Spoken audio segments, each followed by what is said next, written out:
The cancer gave Elijah Carter 3 weeks to live. Charles Palmer had kept him behind bars for 8 years, buried under fabricated evidence and bought testimony. A perfect frame job that sent an innocent firefighter to prison for murder. But Palmer's watching the news now, hands shaking as his empire crumbles, because a witness just walked into that courtroom. A man with proof that could expose decades of corruption, destroying everything the Palmer family built through 3 generations of bribes and bloodshed, and it all started with a child's request. "Please let me hug my daddy one last time." 8-year-old Nia Carter's plea ignited a firestorm that's about to burn through every dark secret in the city. As Palmer scrambles to silence witnesses, a dying man's clock is ticking. But he's not just fighting for his freedom anymore. He's fighting to stay alive long enough to hold his daughter.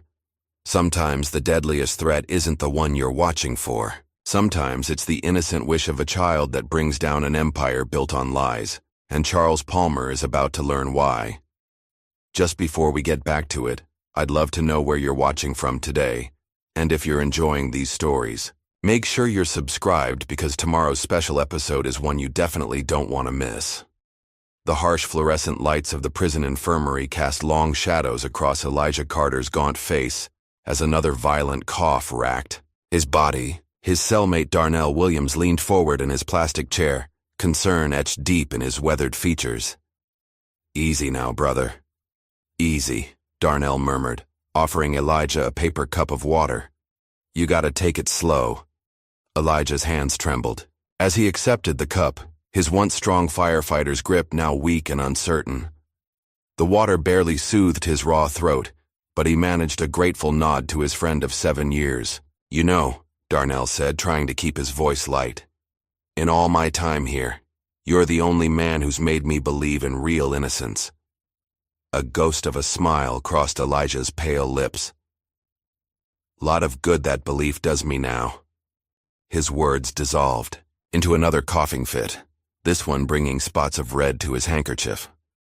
Dr. Sarah Maxwell entered the infirmary, her footsteps echoing against the sterile walls. She'd reviewed Elijah's test results dozens of times, hoping to find something she'd missed. But the truth remained unchanged. Aggressive lung cancer, spread too far, too fast. In her 15 years as a prison doctor, she'd delivered bad news countless times. But something about Elijah Carter's case felt different. "Mr. Carter," she began, her professional tone masking her sympathy. "The latest scans show significant progression. The cancer has spread to your lymph nodes and liver, without immediate aggressive treatment." "How long?" Elijah's voice was barely a whisper. Dr. Maxwell's clipboard lowered slightly. "Weeks. Maybe a month if we're fortunate." Elijah closed his eyes, his hand instinctively reaching for the folded paper he always kept in his breast pocket. The edges were worn soft from countless openings, the creases deep from years of being folded and unfolded. A child's drawing, 2 stick figures holding hands, one tall, wearing a firefighter's helmet, the other small with pigtails. Above them, in wobbly, kindergarten letters, "Me and Daddy." His daughter Nia had sent it 3 years ago when she was 5. They'd never actually held hands like in the drawing. The closest they'd come was pressing their palms against the cold glass of the prison visiting room, trying to imagine what real touch would feel like. In his mind, he traveled back 8 years, to his last day of freedom. The courtroom had been packed, tension thick in the air. His wife Monica's sobs echoed off the walls as the bailiff led him away in handcuffs. Baby, Nia, not even a year old, wailing in her mother's arms, as if she somehow knew her world was shattering. The sound of those cuffs clicking shut had ended one life and begun another, one measured in 15-minute visits behind glass and carefully worded letters that tried to explain to a growing girl why her daddy couldn't come home. Miles away, in a modest apartment on the east side of town, 8-year-old Nia Carter stood on her tiptoes, carefully marking another day off the prison visitation schedule magnetized to the fridge. Her mother Monica watched from the kitchen doorway, heart aching at how normal this ritual had become for her daughter. 3 more days until we see Daddy, Nia announced, her voice bright with anticipation. She turned to her mother, dark eyes serious. I'm going to tell him about getting an A on my science project, the one about firefighters. Monica's throat tightened. That's wonderful, baby. He'll be so proud. Jimmy Wallace said his dad told him my daddy's a bad man, Nia continued, her chin lifting defiantly. I told him he's wrong. My daddy's a hero. He used to save people. Monica crossed the kitchen and pulled her daughter close, breathing in the familiar scent of her hair. You're right, baby. Your daddy's not a bad man. Don't you ever let anyone tell you different. Is that why you kept all his firefighter medals? Nia asked, glancing at the box high on the shelf in the living room. Because heroes get medals? Monica nodded, fighting back tears. That's right. And one day, when all this is over, he'll tell you the story behind each one. In a downtown law office, Jordan Hayes rubbed his tired eyes, surrounded by stacks of legal documents. The lights of the city twinkled outside his window as night settled over the skyline. His computer screen displayed yet another rejection of his motion for compassionate release. 8 years of fighting this case, and the system remained as cold and unyielding as ever. But something about this last medical report, about Elijah's rapidly declining condition, had given him a new angle. He began drafting another motion, this one different from the others, not asking for release but for something simpler and yet somehow more profound, a chance for a dying man to hug his daughter one last time. He worked through the night, crafting the language carefully. Your Honor, we are not asking for Mr. Carter's release. We are asking for a basic human dignity, the chance for a dying father to embrace his child once before he passes. In all the years of his incarceration, Mr. Carter has never once held his daughter. She was an infant when he was imprisoned. Now, as he faces his final days, we ask the court to grant them this one moment of connection. The initial response from Judge William Thompson was predictably negative. Mr. Hayes, while I sympathize with your client's condition, the security risks of allowing physical contact between an inmate and a civilian are simply too great. The precedent it would set. With all due respect, Your Honor, Jordan interrupted, his voice firm. We're not setting a precedent. We're asking for basic humanity. When the judge remained unmoved, Jordan knew he had to change tactics. He leaked the story to local media, knowing the public's appetite for emotional human interest stories. Within days, social media was ablaze with the hashtag, "Let Elijah hug his daughter." Local news stations picked up the story, featuring interviews with medical experts about the importance of physical contact for both dying patients and their children. The pressure grew until Judge Thompson had no choice but to revisit the motion. He finally agreed to a supervised meeting in his courtroom, though his ruling came with strict conditions and security requirements. The news of this small victory reached far beyond the courthouse. In a luxurious office across town, Charles Palmer set down his phone, his face tight with concern. He turned to the window, looking out over the city he'd helped build, often through means best left in the shadows. Get me everything on this hearing, he ordered into his intercom, and find out who's covering it in the press. I want to know every reporter, every angle, every detail. His secretary's voice crackled back. Sir, social media is picking up the far story fast. It's trending locally. Palmer's jaw clenched. Get me Detective Graves, now. Across town, in a small cluttered apartment, Detective Martin Graves poured himself another drink, his hands shaking slightly as he watched the evening news coverage of Elijah's story. The reporter's words barely registered. All he could see was the photo they kept showing of Elijah in his firefighter uniform, standing proud and straight, a man who dedicated his life to saving others. His phone buzzed with a text from Palmer. Watch this case, closely. Graves drained his glass, the familiar burn of whiskey doing nothing to ease the acid in his stomach. He knew what Palmer really meant. Make sure the past stays buried. But how do you bury something that's already clawing its way to the surface? He opened his laptop, accessing old case files. Evidence logs, witness statements, the carefully constructed web of lies that had sent an innocent man to prison. His cursor hovered over the delete button, but something stopped him. Maybe it was the alcohol, maybe it was 8 years of guilt, but he found himself instead hitting print. Back in his cell, Elijah held his daughter's drawing to the dim light filtering through the high window. His body felt lighter somehow, knowing he'd see Nia soon. Really see her. Not through glass. But with that joy came fear. Not of dying. He'd made his peace with that. No, he feared what could happen if the truth came out during this hearing. The same people who'd buried him in here wouldn't hesitate to make sure his daughter and Monica paid the price for any revelations. "You really think they'll let you hug her?" Darnell asked from the bottom bunk, his voice soft in the darkness. "They have to," Elijah whispered back. "I've got nothing left to lose but everything to give her." The night settled over the prison like a heavy blanket, but sleep eluded Elijah.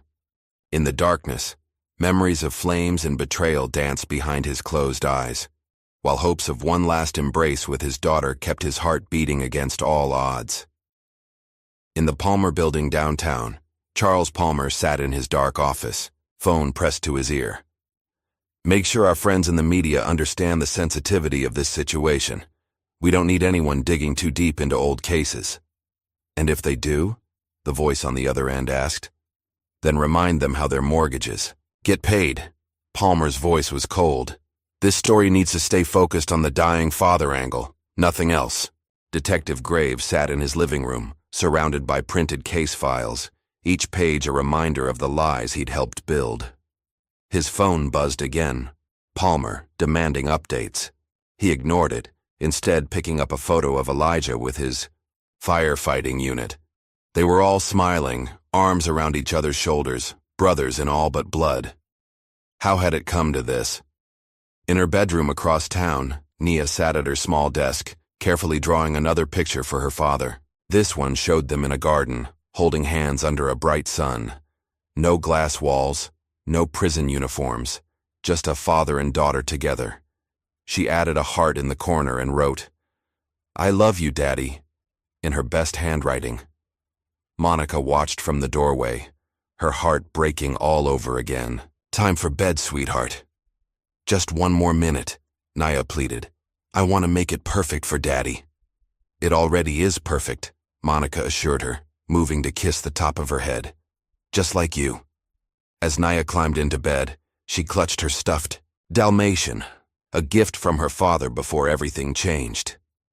"Mom, when I hug Daddy, do you think he'll feel different than I imagined?" Monica sat on the edge of the bed, smoothing her daughter's hair. "I think he'll feel exactly like what he is, your father who loves you more than anything in this world." In his cell, Elijah fought against another coughing fit, trying not to wake Darnell. His chest burned, each breath a struggle, but he refused to give in. Not yet. Not when he was so close to holding his daughter. Dr. Maxwell's words echoed in his mind. Weeks, maybe a month. Time was running out, but for the first time in 8 years, Elijah felt something he'd almost forgotten. Hope. Not hope for himself, but hope that somehow, through whatever was about to unfold, the truth would finally find its way into the light. His last thought before exhaustion finally claimed him was of Nia's smile in the visiting room, pressed against the glass, her small hand aligned with his larger one. Soon, that glass would be gone. Soon, they would touch. And maybe, just maybe, that touch would be enough to set things right, even if he wouldn't be around to see it. The night grew deeper, and somewhere in the city, the pieces of a puzzle 8 years in the making began to shift, all because a dying man dared to ask for one simple thing, the chance to hug his daughter one last time. In the quietest hours before dawn, as the city slept, 4 people lay awake, each haunted by their own thoughts.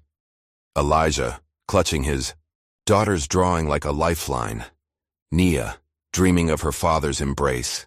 Detective Graves surrounded by the evidence of his sins, and Charles Palmer, plotting to keep his carefully constructed world from crumbling. The truth, like a seed planted in darkness, was beginning to sprout, reaching for the light.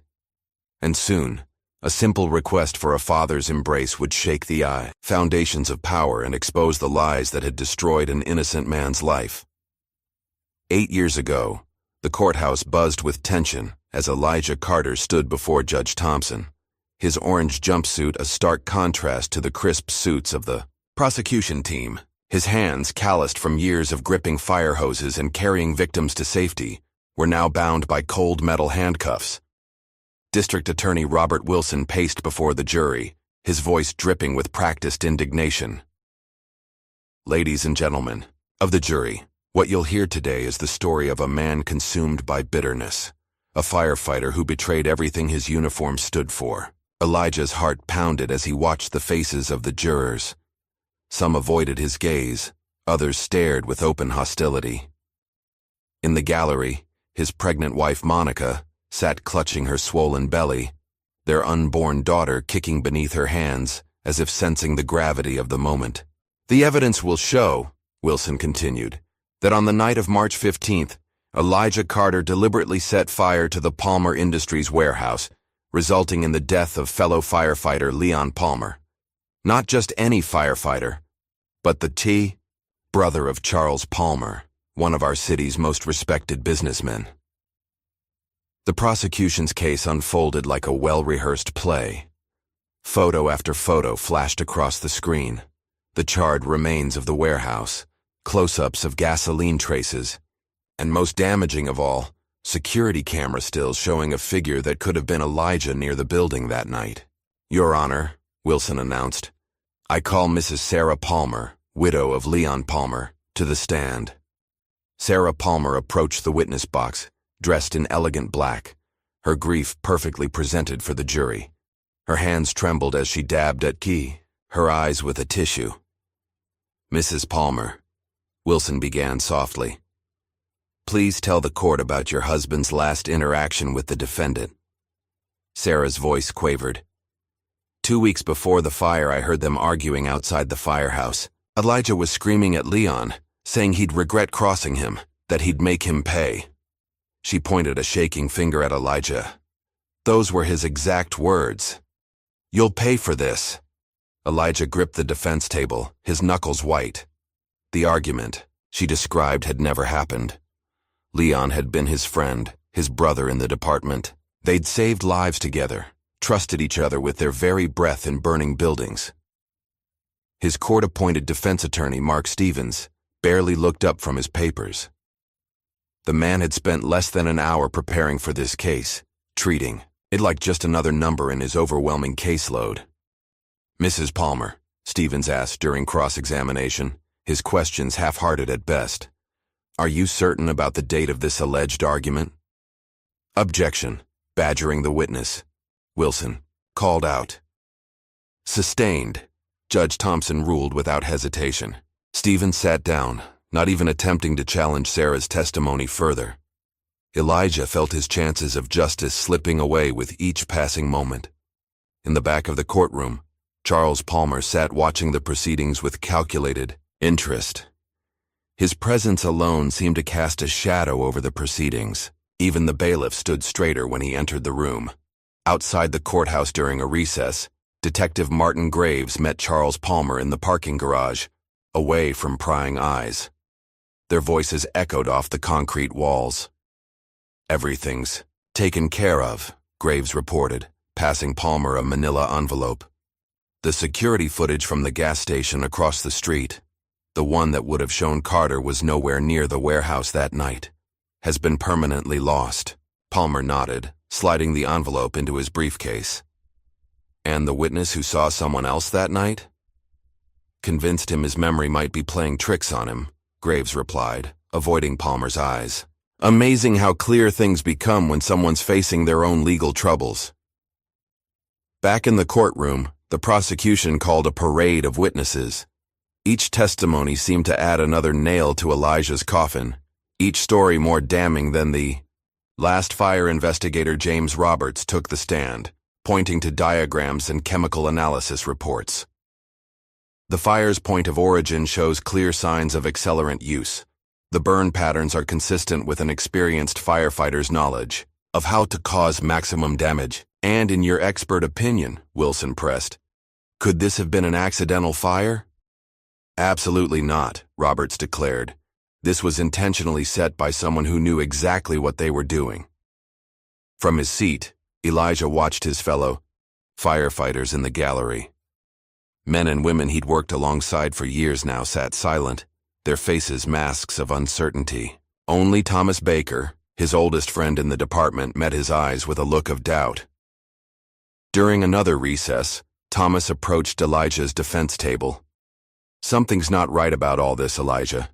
The evidence they're presenting, it doesn't match what I saw that night. Before Elijah could respond, a hand clamped down on Thomas's shoulder. Chief Michael Harrison, his face stern, pulled him away. Back off, Baker.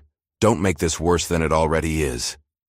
The trial continued, each day bringing new revelations that seemed carefully crafted to destroy Elijah's reputation.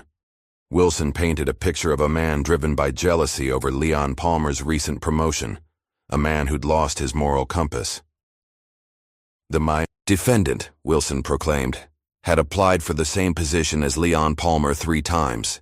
3 times he was passed over. The last rejection came just days before the fire. What Wilson didn't mention was that Elijah had withdrawn his application weeks before, having recommended Leon for the position himself. That documentation had mysteriously vanished from the department's files. In the gallery, Monica watched helplessly as her husband's life was systematically dismantled. She remembered the night of the fire, how Elijah had been home with her, rubbing her aching feet and talking about names for their baby girl. But their alibi was dismissed as spousal bias, not even worth presenting to the jury. During a lunch break, Charles Palmer cornered Stevens in the courthouse bathroom. No words were exchanged, just a thick envelope passed between them. Stevens left with his shoulders hunched, avoiding his own reflection in the mirror. When court resumed, Stevens barely put up a defense. His cross-examinations were weak, his objections half-hearted. He didn't call a single character witness, despite Elijah's years of decorated service and the lives he'd saved. Your Honor, Stevens announced prematurely, the defense rests. Elijah stood up desperate. What about our witnesses, the people who can testify where I really was that night? Sit down, Mr. Carter, Judge Thompson ordered sharply. The closing arguments were a study in contrasts. Wilson wove a compelling narrative of betrayal and revenge, his words painting Elijah as a monster in hero's clothing. Think about Leon Palmer's family, Wilson implored the jury. Think about his widow, who will never feel her husband's embrace again. Think about his brother Charles, who lost not just a sibling, but a testament to their family's dedication to this city. Stevens's closing argument lasted barely 5 minutes, a rambling mess that seemed designed to fail. While the prosecution's evidence might seem convincing, I ask you to consider all possibilities. The jury deliberated for less than 2 hours, a shockingly short time for a case involving the death penalty.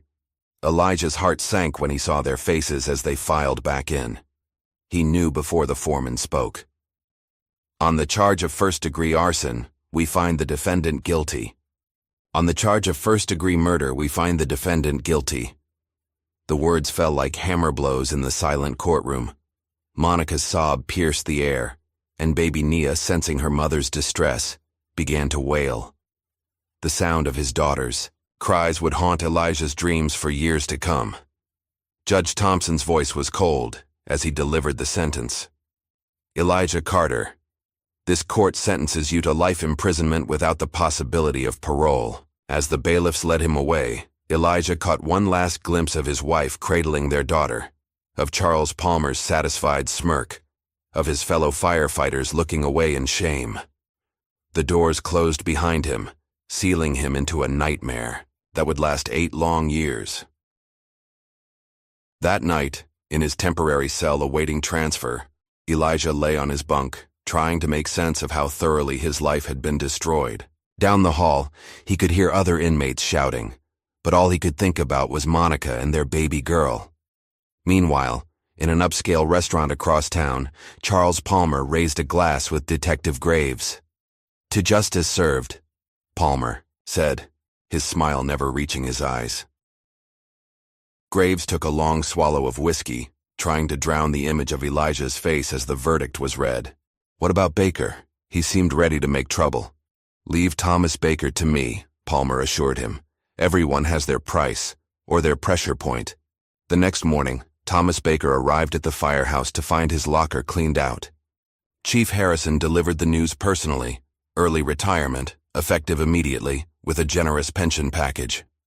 The message was clear: stay quiet, stay comfortable. In the Palmer Industries boardroom, Charles Palmer met with his attorneys. "Make sure all the trial documents are properly archived," he instructed. "We wouldn't want anything to get misplaced." "And the real evidence?" one lawyer asked carefully. "What real evidence?" Palmer replied, his tone making it clear the conversation was over. Detective Graves sat at his desk, methodically removing certain photos from the case file, replacing key documents with altered versions. Each piece of paper felt heavy with the weight of his betrayal, but the money in his offshore account helped ease his conscience. Sarah Palmer, alone in her luxurious home, stared at a photo of Leon. "I did what you asked, Charles," she whispered. "God forgive me. I did what you asked." The truth of that night, of how Leon had discovered his brother's insurance fraud scheme, of how he had threatened to expose it all, of how Charles had arranged the fire to silence him and frame an innocent man, remained buried beneath layers of fabricated evidence and bought testimony. 8 years later, in his prison cell, Elijah woke from the nightmare of that trial, his body drenched in cold sweat. The memory of those days still had the power to shake him to his core. Darnell's voice came from the darkness. "That trial dream again?" "Yeah," Elijah whispered.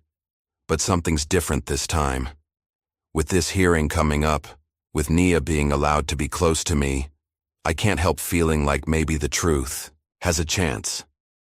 "Truth's like water, brother," Darnell replied softly. "No matter how many rocks they pile on top, it always finds a way to flow." In her apartment, Monica sat looking through old newspaper clippings from the trial, her fingers tracing the headlines that had condemned her husband. A text message lit up her phone, an unknown number. "Keep your daughter away from the courthouse. Some truths are better left buried." She deleted the message, her hands shaking, but her resolve firm. 8 years of silence had protected no one. Maybe it was time for the truth to finally break free. Across town, Jordan Hayes sat in his office, poring over the trial transcripts. Something about Sarah Palmer's testimony nagged at him. The dates she mentioned, the specific details, they seemed too perfect, too rehearsed. He began making notes, connecting dots that had been deliberately scattered 8 years ago. And in his mansion, Charles Palmer paced his study, phone pressed to his ear. "I don't care what it takes," he growled. "This hearing cannot be allowed to open old wounds. Do you understand?" The wheels of justice had ground an innocent man to dust 8 years ago. But now, as Elijah Carter prepared to hold his daughter for the first time, those same wheels were beginning to turn again, this time perhaps in the direction of truth. Dawn broke over the city courthouse, its marble steps already crowded with reporters and camera crews. The morning air hummed with anticipation as security personnel established barricades to control the growing crowd. Inside, Judge Thompson stood at his chamber window, watching the scene unfold below. Monica helped Nia smooth down her yellow dress for the 10th time, her daughter's favorite color chosen specially for this moment. They sat in the courthouse, waiting area, Nia clutching her latest drawing, another picture of herself with her father, this one showing them in a garden full of flowers. "Remember what we talked about, baby," Monica said softly, adjusting the ribbon in Nia's hair. "Daddy might look different than the pictures you're used to. He's been very sick." Nia nodded solemnly. But his heart's the same, right, Mom? That's what matters. Monica swallowed hard, fighting back tears. That's exactly right, sweetheart. Down in the courthouse basement holding area, Elijah sat on a metal bench, his prison jumpsuit hanging loose on his gaunt frame. A guard helped him put on the tie Jordan had brought. Department protocol required inmates to be properly dressed for court appearances. Elijah's hands trembled too much to manage the knot himself. "Never thought I'd wear a tie again," Elijah murmured, his voice rough from another morning of coughing. The guard, Officer Mike Sullivan, stepped back to check his work. He'd been watching over Elijah for 8 years, seen the way he carried himself, how he helped other inmates, never causing trouble. "You're a good man, Carter. Whatever happened back then, well, just focus on your girl today." Jordan Hayes arrived early, carrying a thick briefcase. He'd spent the night reviewing old trial documents, something about Sarah Palmer's testimony still nagging at him. But today wasn't about the past. It was about giving a dying man the chance to hold his daughter. The courtroom filled quickly. Local media occupied the front rows, their cameras ready to capture what everyone expected to be a touching human interest story. Nobody suspected this simple moment would unravel 8 years of carefully constructed lies. Charles Palmer sat in the back row, his expensive suit a stark contrast to the wooden benches. His phone buzzed constantly with updates from his network of informants. Detective Graves sat 3 rows ahead, his collar tight against his neck, a thin sheen of sweat on his forehead despite the room's cool air. At precisely 9 a.m., the bailiff's voice rang out. "All rise. Court is now in session. The Honorable Judge William Thompson presiding." Judge Thompson took his seat, his face stern. "Before we proceed, let me make one thing clear. This is not a hearing to review Mr. Carter's conviction. This is purely a humanitarian consideration. Any attempt to turn this into something else will result in immediate termination of these proceedings." Jordan stood. "Understood, Your Honor. We're simply here so a dying father can hug his daughter one last time." The judge nodded to the bailiff. "Bring in the prisoner." The side door opened, and Elijah entered, shuffling slightly, his chains clinking with each step.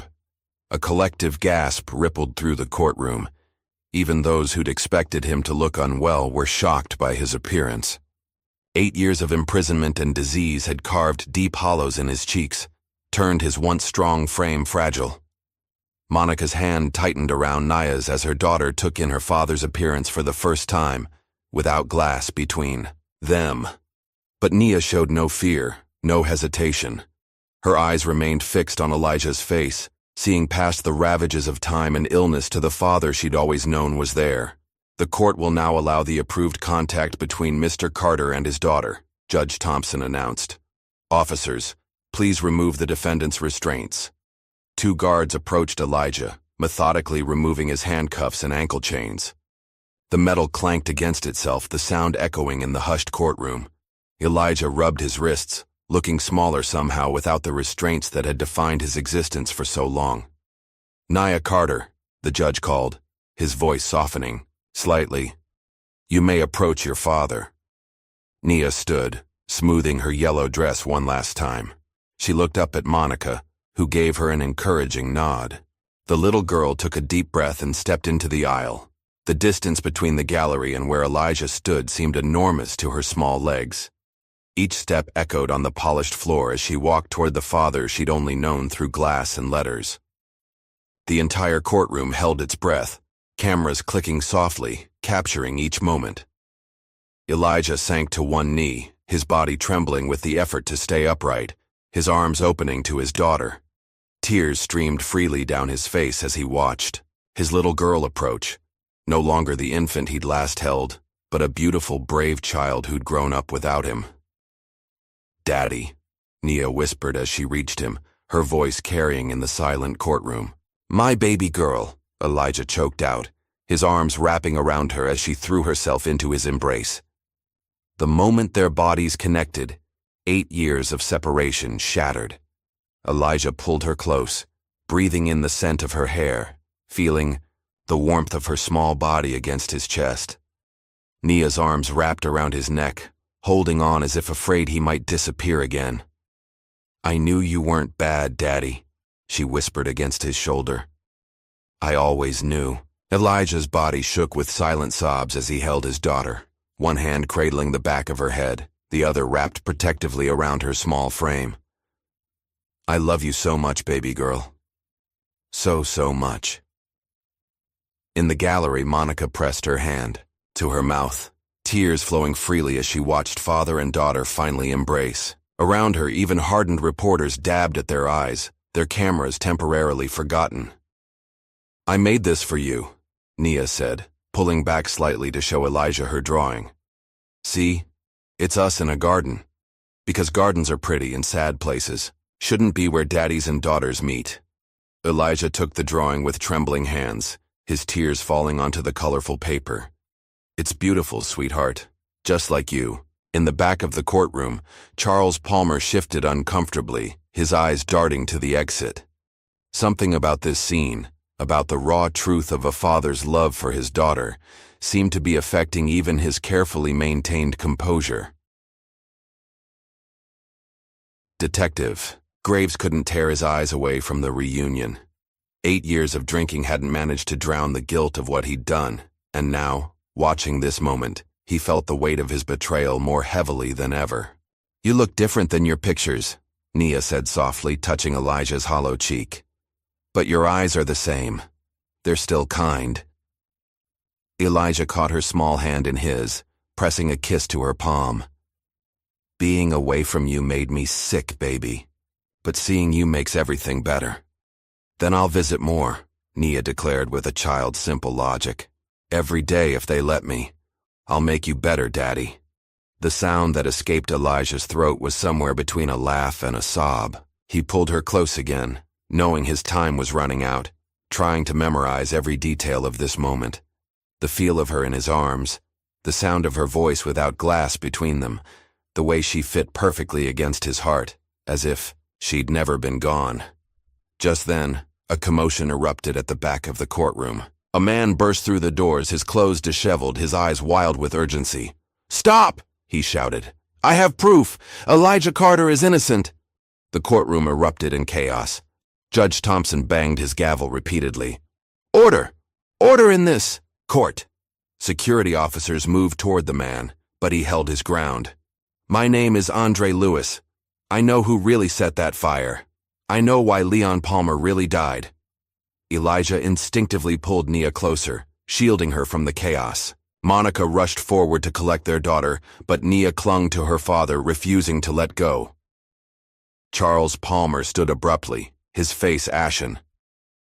Detective Graves's hand moved unconsciously to his service weapon, his eyes locked on Andre Lewis. "This is outrageous," Palmer's lawyer shouted, rising to his feet. "This man is clearly disturbed." "I was there," Andre's voice cut through the noise. "I saw everything. The real killer is in this room right now." Judge Thompson's gavel crashed down again.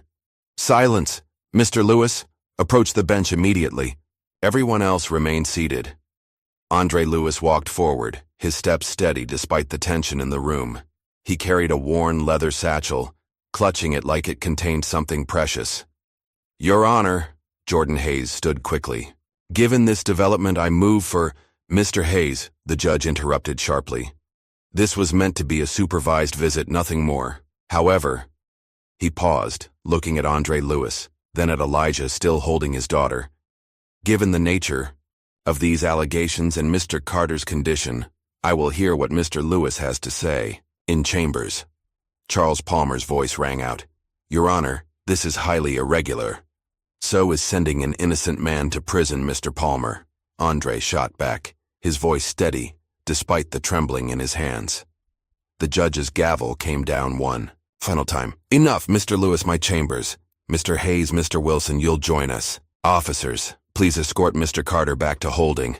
Mrs. Carter, please take your daughter." "No!" Nia cried, clinging tighter to Elijah. "Please don't take my daddy away again." The sound of his daughter's distress shattered something in Elijah. He looked up at the judge, his voice barely a whisper but somehow filling the courtroom. Please, Your Honor, just a few more minutes. In case this is all we get. Something in Elijah's voice, in the desperate love of a dying father, seemed to reach through Judge Thompson's formal exterior. He nodded slightly. 5 minutes. Then we proceed as ordered. Elijah turned back to his daughter, wiping her tears, with gentle fingers. Listen to me, baby girl. Whatever happens next, I need you to remember something. Can you do that for me? Nia nodded, her small hands clutching his shirt. Remember that your daddy loves you more than anything in this whole world. Remember that I think about you every single day, every single minute. And remember that no matter what anyone says, no matter what happens, you are the best thing that ever happened to me. I love you too, Daddy, Nia whispered, burying her face in his neck. Please don't go away again. I'll always be with you, baby. Right here. He touched her heart gently. And whenever you miss me, just look at the moon at night. I look at it too every night thinking of you. So even when we're apart, we're still seeing the same thing, still connected. Monica approached. Slowly, her own tears falling freely. Come on, sweetheart. We need to let Daddy go with the officers now. Nia shook her head frantically. No, Mommy. They can't take him. Not again. Elijah pressed a final kiss to his daughter's forehead, his tears falling into her hair. Be brave for me, baby girl. Remember what I said about the moon, and keep drawing those beautiful pictures. They keep me going, just like your love does. With a gentleness that broke everyone's hearts, Elijah carefully disentangled himself from Nia's grip, passing her to Monica. The moment he let go, his daughter's cry of distress cut through the courtroom like a physical pain. Daddy! Daddy! The officers moved forward to replace Elijah's restraints, but he barely felt them. All he could focus on was his daughter's face, trying to memorize every detail, knowing this might be the last time he saw her without glass between them. As they led him away, Nia's cries echoing in his ears, Elijah caught a glimpse of Andre Lewis heading toward the judge's chambers, clutching his satchel. In that moment, he allowed himself to feel something he'd almost forgotten. Hope. Charles Palmer watched the proceedings with growing unease, his phone already in his hand, fingers flying over the keys as he typed out urgent messages. Detective. Graves sat frozen in his seat, his face a mask of conflicting emotions as he watched the scene unfold. The courtroom slowly emptied, reporters rushing out to file their stories, spectators discussing the dramatic turn of events in hushed voices. But Monica stayed seated, holding her sobbing daughter, both of them watching the door through which Elijah had disappeared. He's innocent, Mommy, Nia whispered through her tears. That man knows it. He's going to help Daddy come home. Monica stroked her daughter's hair, her own heart racing with cautious hope. Maybe, baby. Maybe this time the truth will finally come out. In the holding cell, Elijah sat with his head in his hands, his daughter's touch still lingering on his skin, her cries still echoing in his ears. But for the first time in 8 years, he felt something besides despair. Andre Lewis had appeared like an angel of truth, carrying what might be the key to his freedom. Please, he whispered to whatever power might be listening. Let me live, long enough to see my name cleared. Let me give my daughter back her father's good name, even if I can't give her back her father.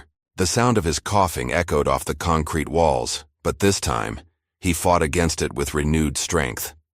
Somewhere above him, in the judge's chambers, a man was about to tell a story that could change everything.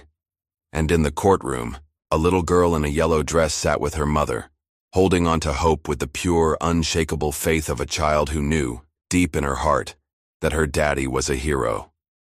The truth, so long buried under lies and corruption, was finally clawing its way to the surface, and not even Charles Palmer's money or Detective Graves's guilt could stop it now. The fluorescent lights in Jordan Hayes's office cast harsh shadows across Andre Lewis's face as he pulled documents from his worn leather satchel. His hands trembled, slightly, but his voice remained steady as he shared what he'd kept buried for 8 years. I was working security at Palmer Industries that night, Andre began, spreading photographs across Jordan's desk. Not official security, Charles Palmer. Hired guys like me to keep certain things off the books. Jordan leaned forward, studying the grainy photos. They showed loading docks, trucks moving in and out at odd hours, men in suits exchanging briefcases. What exactly were you securing? Andre's laugh was bitter. Everything dirty. Palmer used that warehouse for insurance fraud. They'd report full inventory, then empty the place out through back channels. Leon Palmer found out what his brother was doing. Leon Palmer, the firefighter who died in the blaze? Jordan's pen moved rapidly across his legal pad. Yeah, he was a good man, unlike his brother. Started asking questions about the warehouse, operations, said he had evidence of fraud. Andre's voice dropped. A week later, the place burns down and somehow Elijah Carter takes the fall. Outside Jordan's office window, the city lights twinkled innocently, masking the corruption that had destroyed an innocent man's life. Thunder rumbled in the distance, promising a storm. Why come forward now? Jordan asked, studying Andre's face. I saw that little girl on the news, watching her daddy waste away in prison. Andre's eyes grew distant. I got kids too. Couldn't live with it anymore. Across town, Charles Palmer paced his office, phone pressed to his ear. I don't care what. It costs. Find out everything about Andre Lewis. Family, friends, debts, anything we can use. His assistant's voice crackled through the speaker. Sir, he's been careful. Lived clean since getting out of his gang. But he has 3 kids in. Private school? Perfect. Palmer's smile was cold. Make the calls. Remind him how expensive good education is these days. Meanwhile, Officer James Bradley sat in his patrol car, parked in the shadows of a side street. At 28, he was still considered a rookie by department standards. But something about Elijah's case had caught his attention months ago. His dashboard computer displayed personnel files he shouldn't have access to. Detective Graves' bank records showed regular deposits from shell companies, all leading back to Palmer Industries. Bradley took another photo with his phone, adding it to his growing collection of evidence. A knock on his window made him jump. Another patrol officer, Kevin Murphy, peered in.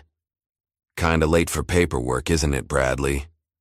Just finishing reports, Bradley replied smoothly, casually closing the laptop. But he caught the way Murphy's eyes lingered on the screen, and something in the older officer's expression made his skin crawl. Hours later, Andre Lewis walked down a dimly lit street, his satchel clutched tightly. The sound of footsteps behind him made him walk faster, his heart pounding. He turned one corner, then another, trying to lose his pursuers. A black SUV pulled up alongside him. The window rolled down, revealing Charles Palmer's consigliere, Marcus Wheeler. Get in, Mr. Lewis. Let's discuss your children's educational future. Andre backed away, turning to run, but found his path blocked by 2 men in dark suits. I'm not interested in any discussion. Your kids are at St. Margaret's, right? Wheeler's voice was casual. Lovely school. Be a shame if their scholarships were suddenly revoked. Leave my children out of this. Andre's voice echoed off the brick walls. Then get in the car, and we'll make sure they stay in. Wheeler's smile never reached his eyes. Just then, flashing police lights illuminated the alley. Officer Bradley stepped out of his patrol car, hand resting deliberately on his weapon. Everything all right here, gentlemen? Wheeler's smile remained fixed. Just having a friendly chat with Mr. Lewis. Mind if I join the conversation? Bradley asked, positioning himself between Andre and the SUV. Wheeler assessed the situation, then nodded to his men. The SUV pulled away smoothly, leaving Bradley and Andre alone in the alley. Thank you, Andre breathed, his legs shaky with relief. Bradley nodded grimly. They'll be back. You should come with me. There's something you need to see. Across town, in the prison infirmary, Elijah sat propped up in bed, his breathing labored. The old medals Naya had mentioned sat in his lap, brought by Monica after their courtroom reunion. His fingers traced the engravings, remembering each rescue, each life saved. Your daughter found these, Monica had told him earlier that day. She polishes them every week, says they need to shine for when you come home. Now, alone in the darkness, Elijah fought against another coughing fit. The doctor had offered morphine for the pain, but he'd refused. He needed to stay clear-headed. Something was finally happening, and he had to hold on. In her bedroom, Naya sat at her small desk, drawing with fierce concentration. The page showed her father in his firefighter uniform, standing tall and strong, not like the thin man she'd hugged in court. Around him she drew other firefighters, all the ones who'd come to their house after his arrest, promising to help. Then slowly stopping their visits, Monica watched from the doorway, remembering those early days. How their firefighter family had slowly pulled away, not out of malice, but out of fear. The Palmer name carried weight in this city, and people had mortgages to pay, children to feed. "Mom," Naya asked without looking up, "if that man helps prove Daddy didn't do it, will he get better?" Monica's heart clenched. How do you explain to a child that sometimes justice comes too late? "I don't know, baby. But what matters is that people will know the truth about him." "I already know the truth," Nia declared, adding another figure to her drawing. "I'm putting Mr. Andre in the picture too. He's helping Daddy, so he's a hero like them." In his office, Jordan Hayes spread evidence across his walls. Photos, documents, timelines. Andre's testimony had given him threads to pull, and the whole tapestry of lies was beginning to unravel. His phone buzzed.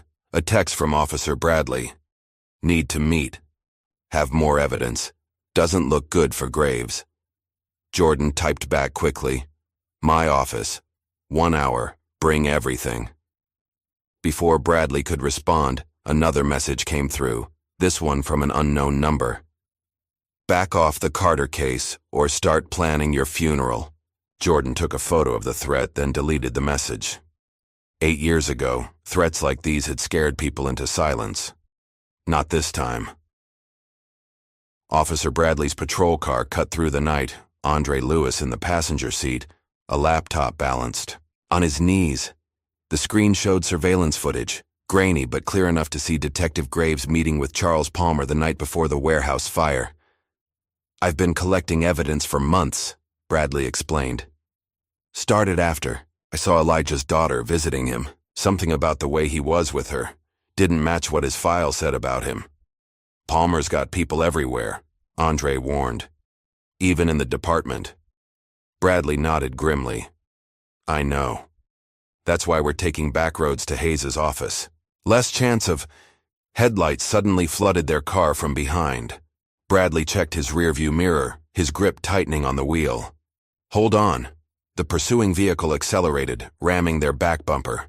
Bradley fought to maintain control as their car fishtailed on the wet road.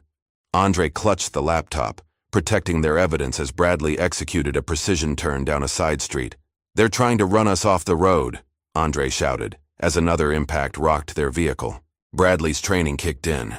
He cut through an alley, then another, finally losing their pursuers in a maze of side streets. When they finally pulled up to Jordan's office, both men were shaking. "You okay?" Bradley asked, checking Andre for injuries. "Yeah." Andre hugged the laptop to his chest. "Let's get inside before they find us again." Jordan buzzed them in, looking anxious.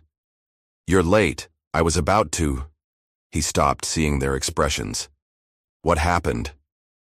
"Palmer's people tried to stop us," Bradley explained, helping Andre set up the laptop. "But they didn't get what we brought you." The three men hunched over the computer, watching years of corruption unfold in digital fragments. Graves meeting Palmer, money changing hands, documents being destroyed. "This is enough to reopen the case," Jordan breathed. "Maybe even enough for an immediate release given Elijah's condition." "Palmer won't let that happen easily," Andre warned.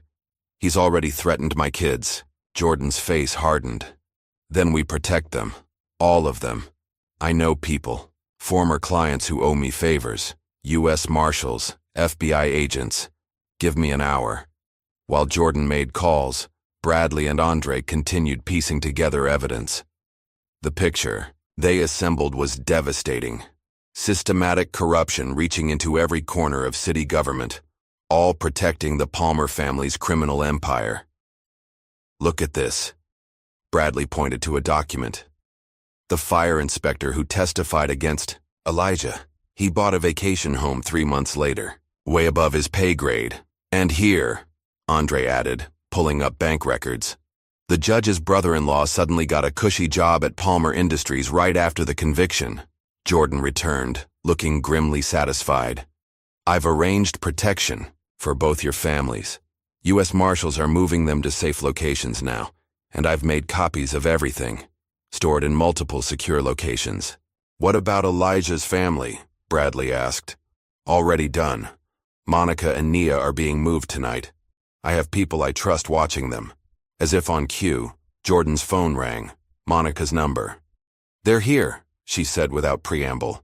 Men in suits, watching the house. Nia's scared. Get your go bag, Jordan instructed. My people are 3 minutes out. They'll take you somewhere safe. Jordan, Monica's voice cracked. What if all this is for nothing? What if we get the truth out? Too late for Elijah? Then we make sure his daughter grows up knowing her father was innocent, Jordan promised. But we're not giving up on him yet. After hanging up, Jordan turned to the others. We need to move fast. Palmer's getting desperate, which makes him dangerous. Bradley, get this evidence to the DA's office. Andre, you're coming with me to see Judge Thompson. It's time to force an emergency hearing. What about Graves? Andre asked. As if in answer, Bradley's police radio crackled to life. All units be advised. Detective Martin Graves was found unconscious in his home. Apparent suicide attempt. The 3 men exchanged looks. Palmer's tying up loose ends, Jordan said grimly. We need to move. Now. In his prison cell, Elijah listened to the rain beating against the high window, unaware of the forces moving through the night on his behalf. His breath came in shallow gasps, each one a struggle. But he held on to consciousness, driven by something stronger than his failing body, hope. He pulled out Nia's latest drawing, the one she'd given him in court. In the soft glow of the prison lights, the colors seemed to glow. A father and daughter in a garden, together, free. Soon, he prayed. Please, let it be soon. Across the city, pieces were falling into place. Bradley's patrol car raced toward the DA's office, precious evidence secured beside him. Jordan and Andre navigated back streets toward Judge Thompson's home, ready to wake him with proof of corruption.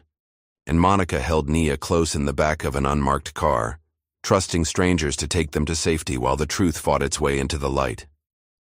Charles Palmer stood at his office window, watching lightning split the sky. His phone buzzed with updates, none of them good. Graves' suicide attempt. Andre Lewis slipping through his fingers. Evidence he thought long buried suddenly resurfacing. He poured himself a drink, hand steady despite everything crumbling around him. Get me Wheeler, he barked into his intercom.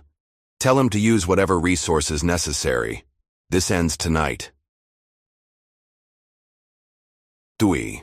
Storm intensified, rain lashing against windows across the city. In his cell, Elijah closed his eyes, thinking of his daughter's smile. In the back of a safe car, Nia clutched her mother's hand, watching lightning illuminate the unfamiliar streets. In patrol cars and offices and judges' chambers, people moved through the night, carrying pieces of truth like precious cargo. The next 24 hours would change everything.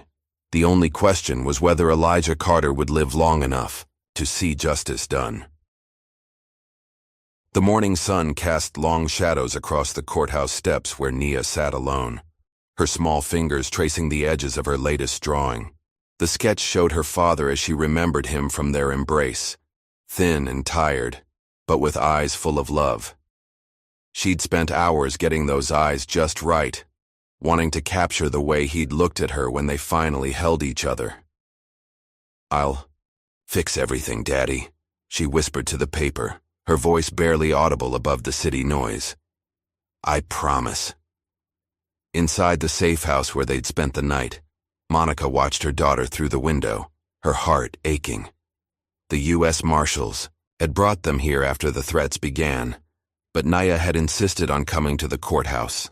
Daddy needs to know we're still fighting, she declared with that unwavering faith only children possess. The safe house felt alien. Generic furniture, bare walls, windows with blinds that stayed perpetually closed. But Nia had immediately claimed a corner of the living room, spreading out her art supplies, creating picture after picture of her father. Each one showed him a little stronger, a little healthier, as if she could draw him back to wellness through sheer force of will. Miles away, in the prison infirmary, Elijah fought through another coughing fit that left spots of red on his handkerchief. The medical staff exchanged worried glances as they checked his vitals. His blood pressure was dropping, his oxygen levels dangerously low. Mr. Carter, Dr. Maxwell said gently, you need to let us start the morphine. The pain you're experiencing. No, Elijah wheezed, his voice barely a whisper. Need to stay clear. Need to see my baby girl free. Dr. Maxwell checked his chart again, her forehead creased with concern. At this rate, you may not make it to your next court date. The cancer is advancing faster than we anticipated. Elijah turned his head toward the window, watching a bird soar past the bars. Just need to hold on a little longer. My daughter believes in me. Can't let her down again. Jordan Hayes arrived at the prison shortly after noon, his briefcase bulging with new evidence. The guard at the infirmary desk took one look at Elijah's condition and almost turned him away. He's not strong enough for visitors, the guard warned. Please, Jordan insisted. This could change everything. When he entered the room, Elijah was propped up on pillows, his skin nearly as white as the sheets, but his eyes were clear and focused as Jordan pulled up a chair. Tell me, Elijah managed between careful breaths. Andre Lewis came forward with proof of the insurance fraud scheme. Officer Bradley has been gathering evidence of corruption. We're close, Elijah. Really close. Elijah's hand trembled as he reached for the cup of water beside his bed. How's my girl? Safe. We moved them to a protected location. Nia's been drawing again. Monica says she won't stop until you're home. A ghost of a smile crossed Elijah's pale lips. She always was stubborn. Gets that from her mother. Meanwhile, Nia had discovered something in her mother's old storage boxes. Letters from Elijah that Monica had hidden away. She sat cross-legged on the safe house floor, carefully unfolding each one, her finger following the words as she read. My dearest Nia, one letter began. Today I watched another father walking with his daughter in the prison yard during family day. She was about your age, holding his hand, laughing at his jokes. I closed my eyes and imagined it was us. Imagined. Teaching you to ride a bike, helping with your homework, chasing away the monsters under your bed. Tears splashed onto the paper as Nia read. More letters spilled from the box. 8 years of love and longing captured in her father's careful handwriting. I dream of you every night, princess. In my dreams, I'm still a firefighter, still a hero. Still worthy of being your father. Sometimes I wake up reaching for you, forgetting where I am until reality crashes back. But then I remember. You believe in me. Your faith keeps me going when nothing else can. Monica found her daughter surrounded by letters, tears streaming down her face. Oh, baby, I'm so sorry. I was trying to protect you. He never stopped loving us, Nia said, looking up at her mother. Even when everyone else stopped believing in him, he never stopped loving us. Monica knelt beside her daughter, pulling her close. No, baby, he never did. Across town, Jordan worked frantically to prepare for an emergency hearing. He'd petitioned the court to review the new evidence, knowing every hour that passed put Elijah's life more at risk. His phone rang, Officer Bradley's number. Hayes, we've got trouble. Someone broke into the evidence room last night. Files are missing. Jordan's blood ran cold. The copies? Safe. Like you said, multiple locations. But Palmer's getting desperate. Keep digging, Jordan instructed. We need everything you can find. And Bradley, watch your back. Detective Graves lay in his hospital bed, tubes snaking from his arms, a police guard at his door. The official report said attempted suicide, pills and whiskey, a common end. For cops who couldn't live with their guilt. But Graves knew the truth. Palmer's men had paid him a visit, made it clear that dead men tell no tales. He'd survived. Barely. Now, drifting in and out of consciousness, he saw Elijah's face, heard Nia's voice calling for her daddy in the courtroom. 8 years of guilt pressed down on him like a physical weight. With trembling fingers, he pressed the call button. When the nurse arrived, he managed to whisper, "Need to make a statement. Need a lawyer." Back at the courthouse, Nia had opened her sketchbook again. This time she wasn't drawing her father as a firefighter or a hero. She drew him as she'd seen him in court, thin and sick, but with arms strong enough to hold her, with love enough to fill every empty space between them. A shadow fell across her paper. She looked up to find Sarah Palmer, Leon Palmer's widow, standing there, her expensive perfume cutting through the courthouse air. "You're Elijah's little girl," Sarah said softly, her carefully made-up face showing signs of strain. I've been watching you draw." Nia clutched her sketchbook closer. "My daddy's innocent. That man Andre knows the truth." Sarah Palmer's hands twisted her designer handbag. "Yes," she whispered, so quietly Nia almost missed it. "Yes, he does." Before Nia could respond, Sarah hurried away, her heels clicking against the marble floor.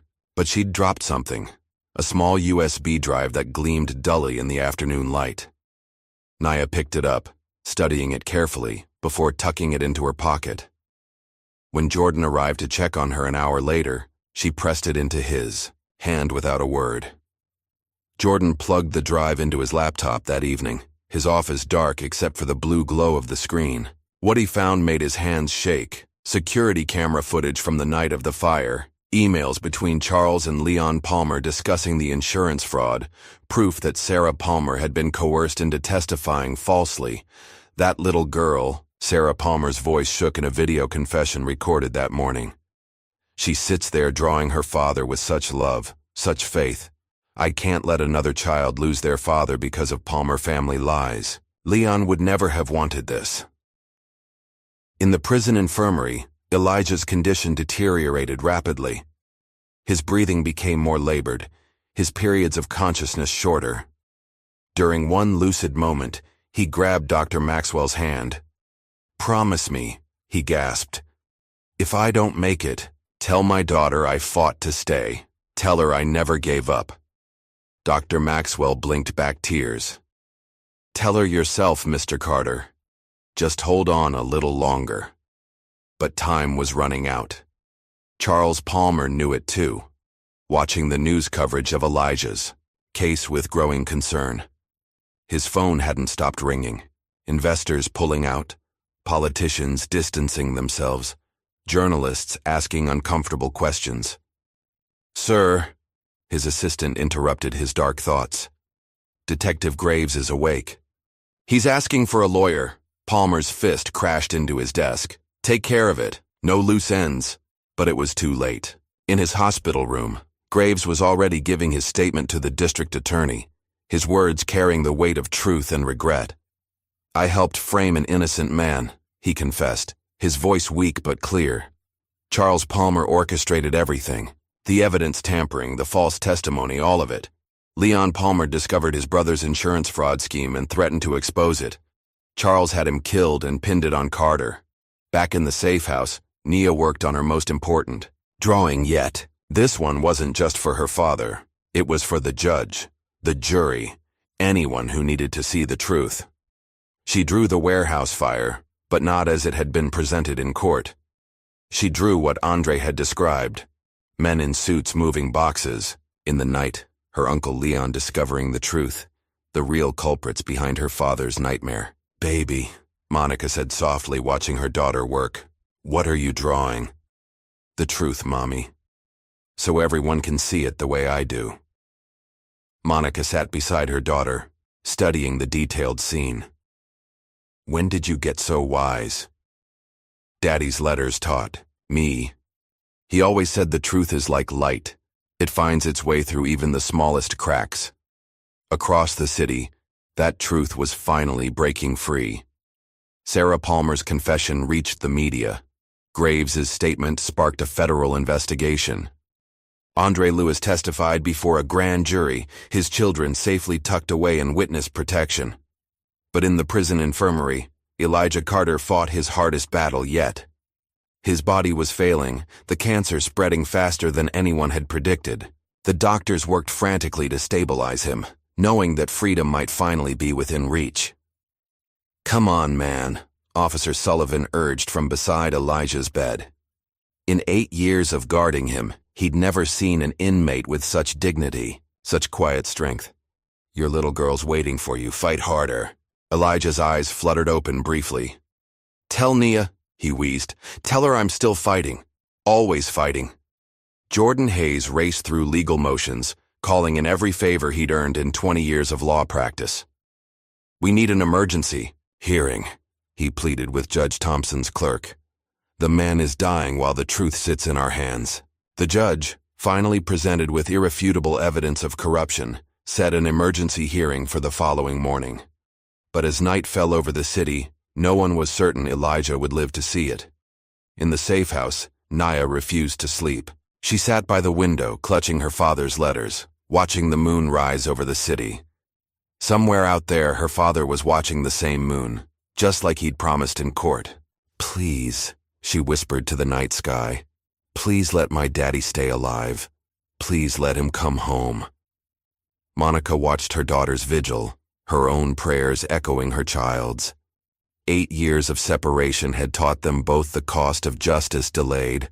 Now, with the truth finally emerging, they faced an even crueler possibility, that justice might come too late.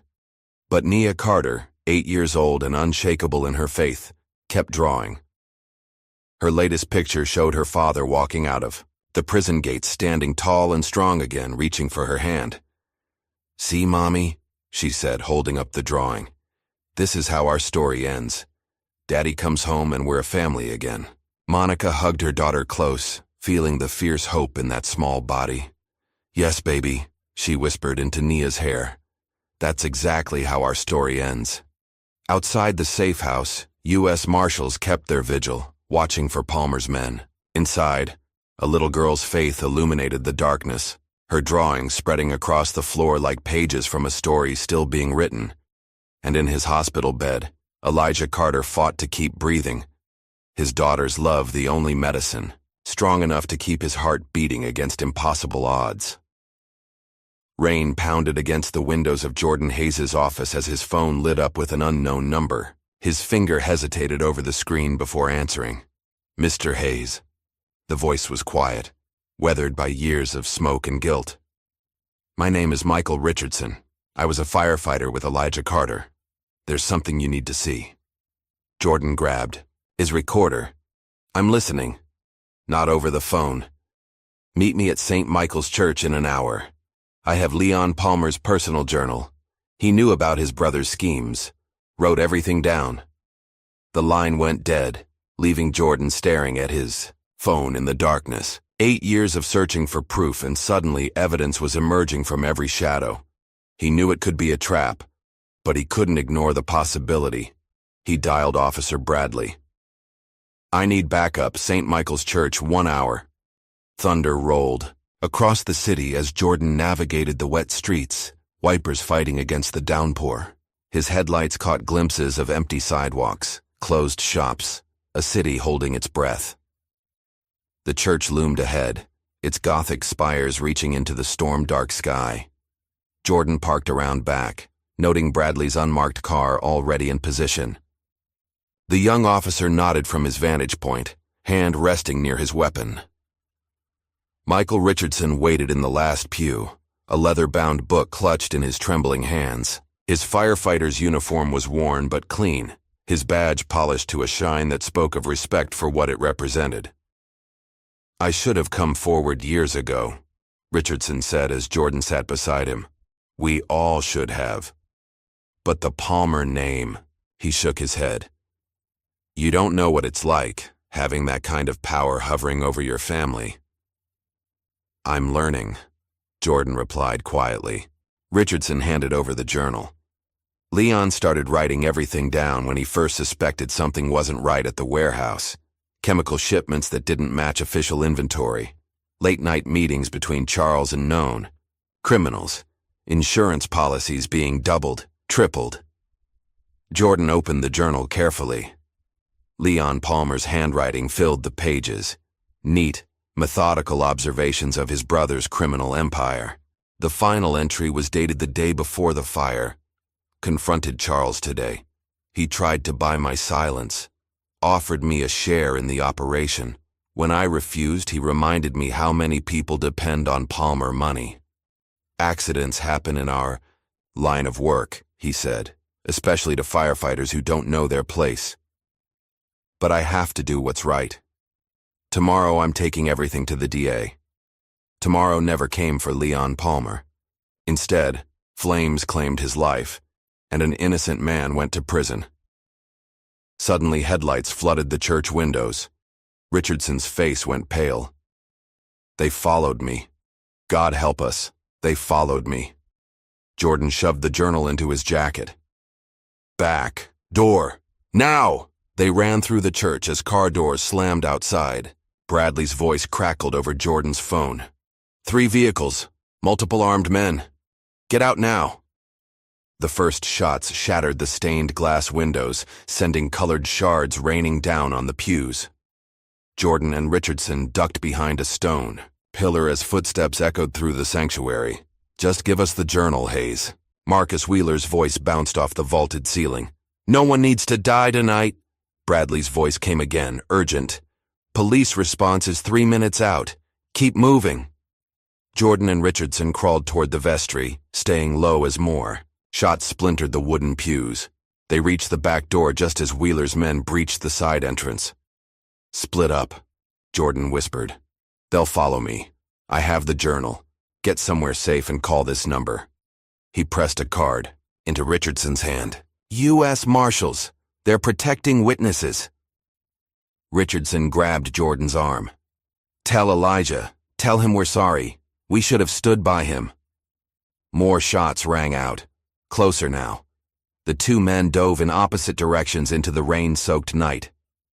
Jordan ran through back alleys, his shoes splashing through puddles, the journal pressed against his chest. Headlights swept past the alley mouth, Wheeler's men searching. His phone buzzed, Bradley confirming Richardson had made it to safety. But as Jordan turned the next corner, his car in sight, pain exploded in his left shoulder. The impact spun him around, sending him sprawling onto the wet pavement. The journal skidded away into the shadows. Wheeler emerged from the darkness, gun trained on Jordan's chest. 8 years we kept this buried. 8 years of perfect silence. Then you had to dig it all up for one dying convict. An innocent man, Jordan gasped, pressing his hand against the wound. Innocent? Wheeler laughed. In this city, no one's innocent, Hayes. We just decide who takes the fall. Police sirens wailed in the distance, growing closer. Wheeler glanced toward the sound, then back at Jordan. Where's the journal? Gone, Jordan managed through gritted teeth. Already scanned and uploaded. Copies everywhere. Kill me if you want. The truth's already out there.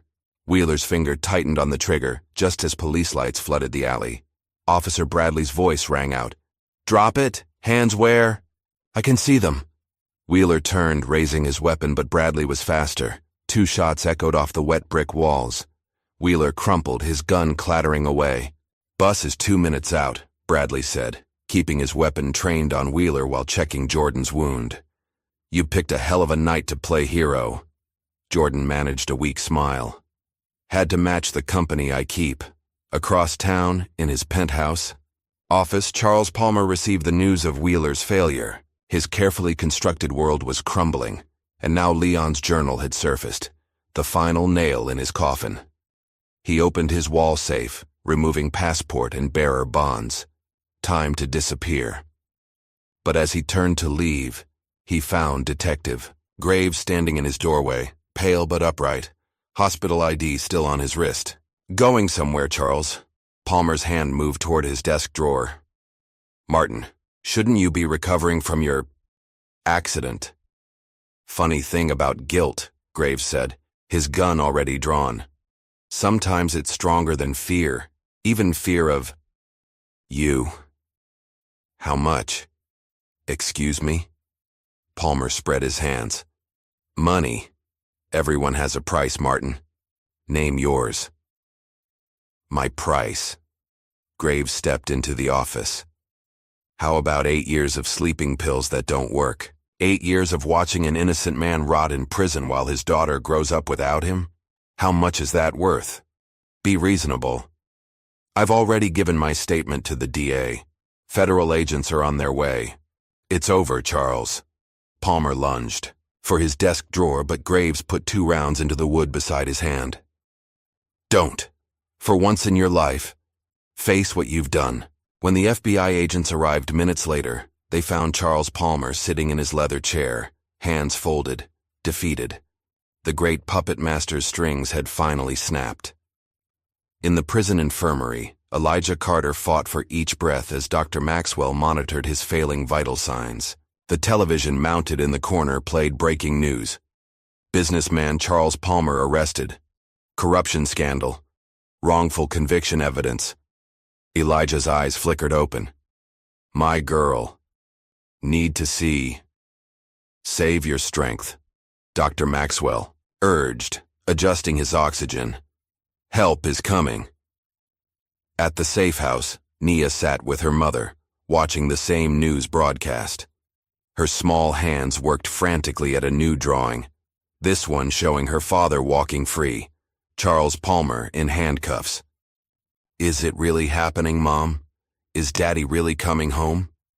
Monica pulled her daughter close, her own tears falling freely. Yes, baby, the truth is finally winning. Jordan Hayes, his shoulder bandaged, worked from his hospital bed, coordinating with the DA's office. Leon Palmer's journal had become the key that unlocked everything. Years of corruption, false testimony, manufactured evidence. Bradley brought him updates throughout the night. More witnesses coming forward, more evidence emerging. The wall of silence had cracked, and now everyone was talking. Sarah Palmer gave a full confession, describing how Charles had forced her to lie about Elijah threatening Leon. The fire inspector admitted to falsifying reports. Even Judge Thompson's brother-in-law came forward about the bribe that bought his cushy Palmer Industries job. But time was running out. Elijah's condition deteriorated by the hour, his body struggling against the cancer that had spent 8 years growing unchecked. Jordan called an emergency meeting with the DA and federal prosecutors. We can't wait for formal proceedings. This man is dying while we process paperwork. The DA nodded grimly. I'm preparing an emergency motion to vacate the conviction, given the overwhelming evidence of corruption. How long? 24 hours minimum. The judge has to. He doesn't have 24 hours. Jordan's fist hit the table, pulling at his injured shoulder. Look at the medical reports. We need to move now. In the end, it was Nia who broke through the final barrier. She asked to speak at the emergency hearing, and something about the little girl's request moved even the most hardened court officials. The hearing was scheduled for dawn. Elijah was transported from the prison infirmary to the courthouse under medical supervision, his breath coming in shallow gasps. As the sun rose over the city, Nia Carter stood before Judge Thompson, her yellow dress bright against the dark wood of the courtroom. Her voice, clear and strong, carried to every corner of the room. My daddy was a hero, she began, holding up her drawings. He saved people from fires, but bad men started a different kind of fire, one made of lies. They burned up his life, but they couldn't burn up the truth. She walked closer to the judge's bench, showing him her pictures. This is what really happened. The bad men hurt Uncle Leon because he was going to tell. Then they blamed my daddy because he was good, and good people are easier to hurt. Tears streamed down Sarah Palmer's face as she watched from the gallery. Charles Palmer, in custody nearby, couldn't meet the child's eyes. "Please," Nia finished, her voice breaking slightly. "Please don't let my daddy die in prison. He's innocent and now everyone knows it. Please let him come home." Judge Thompson studied the drawings, then looked at the mountain of evidence before him. After 8 years of accepting Palmer bribes, of looking the other way, he finally did what he should have done at the original trial. In light of overwhelming evidence of wrongful conviction, this court vacates all charges against Elijah Carter. He is to be released immediately. The courtroom erupted in cheers and sobs. Nia ran to her father's wheelchair, climbing carefully into his lap as he was officially declared a free man. "We did it, Daddy," she whispered, feeling his tears fall into her hair. "We brought the truth into the light." Elijah's arms, weak but filled with love, wrapped around his daughter. "You never stopped believing in me, baby girl. You never stopped fighting." Monica joined them, completing their family circle as cameras flashed and reporters clamored for statements.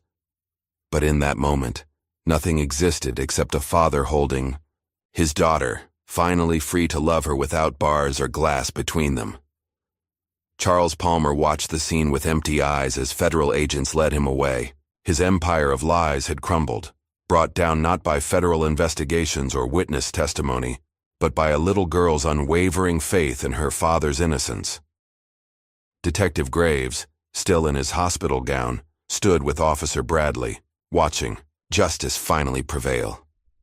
8 years too late, Graves muttered. "But not too late for what matters," Bradley replied, nodding toward Nia snuggled in her father's embrace. "Not too late for that."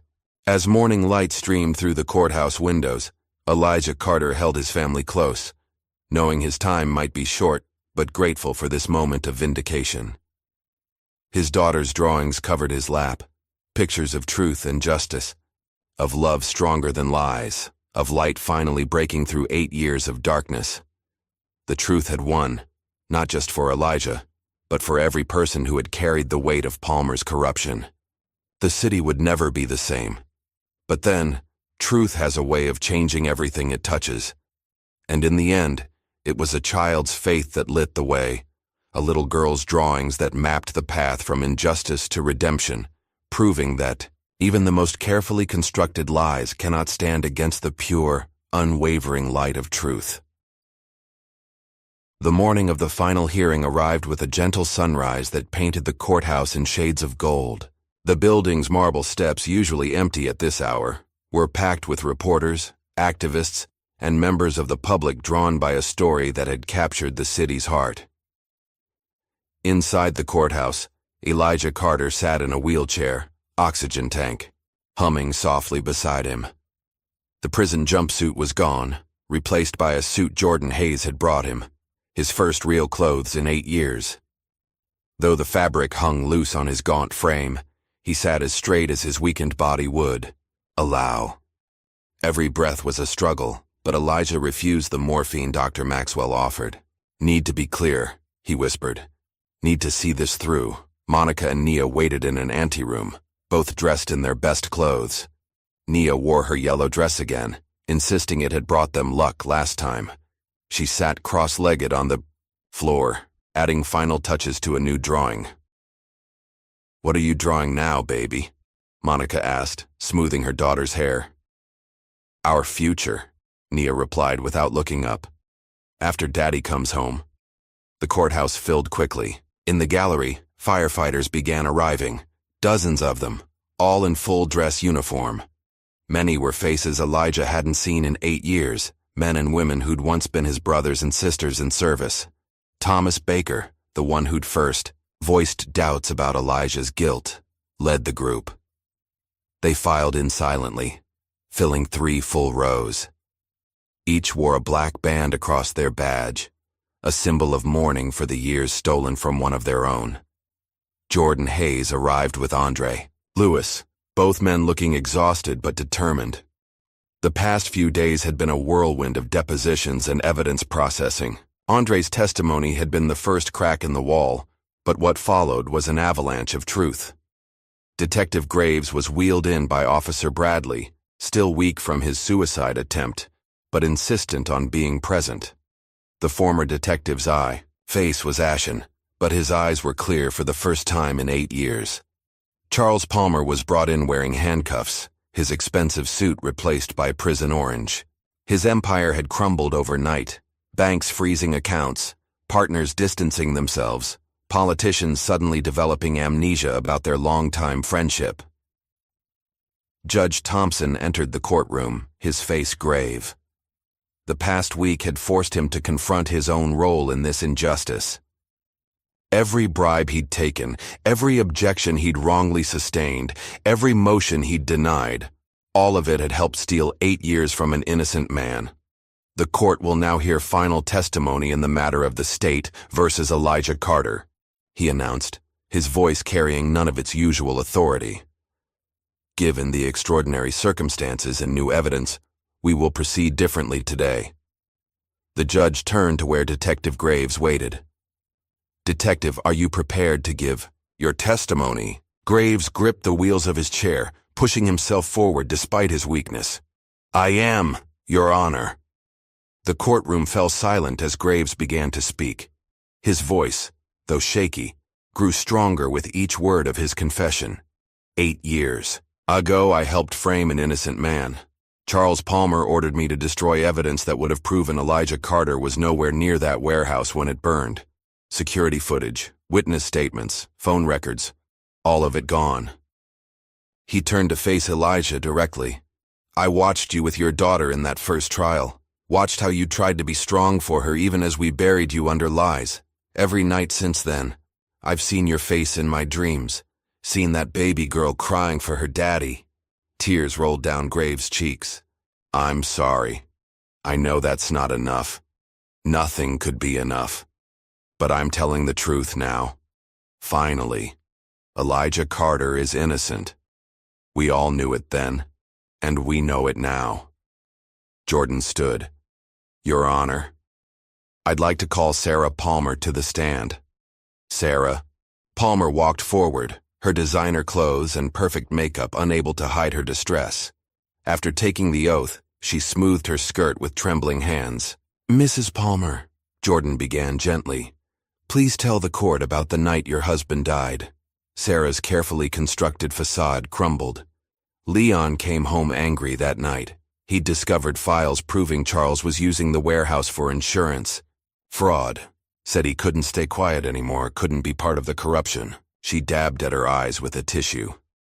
He called Charles. Said he was going to the DA in the morning. 2 hours later, I got the call that there had been a fire. Her voice broke. Charles came to see me before the police. Said if I didn't help frame Elijah Carter, I'd lose everything. My home, my status, my son's trust fund. Said accidents happen to widows who don't know their place. And the testimony you gave about Elijah threatening Leon? All lies. Elijah and Leon were friends. Leon trusted him. Said Elijah was one of the few honest men left in the department. She turned to Elijah. I'm so sorry. My cowardice cost you everything. Next came Andre Lewis, clutching his documentation. He detailed the insurance fraud scheme, the late-night shipments, the falsified inventory reports. His testimony was followed by the fire inspector who admitted to falsifying evidence under Palmer's orders. One by one, the pillars of the false conviction crumbled. Jordan submitted Leon Palmer's journal, its pages telling the story of a man who died trying to expose his brother's crimes.